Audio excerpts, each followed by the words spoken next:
Bo'pti. Toming ketibdi. Sandaqa zamonaviy, aqlli doktor nima bor qishloqda ishlab? Nima qilibdi? Ey, nima? Sho'tsida chirib, noming chiqmay yo'q bo'lib ketmoqchimisan? Kim aytdi meni bu yoqda chirivyapti deb? Kallangni ishlatsang-chi, sen bilan ko'p pul ishlab topishimiz mumkin. Millionlarni ishlab topishimiz mumkin. Aqlingni ishlatgan nima? Tupoymisan?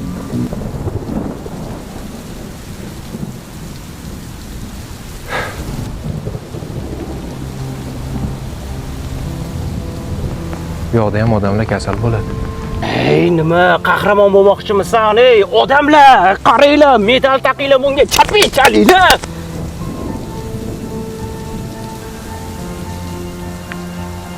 Xohlagancha baqirishing mumkin. Bu yaylovlarda sani baribir hech kim eshitmaydi. Eshitmaydi.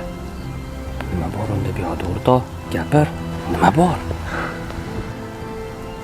Bolaligimda akamni birdan qattiq mazasi qochib qoldi. Eng yaqin shifoxonaga bo'lsa 1,5 soatlik yo'l yurish kerak edi. Ulgura olmadik. Akam o'ldi. Boshqa hech kim akasidan yoki qaysidir yaqindan ajralib qolishni xohlamayman.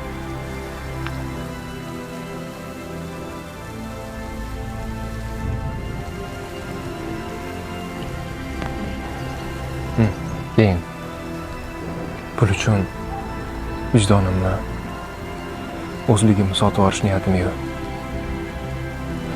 Axir abadiy yashamaymiz-ku, to'g'rimi?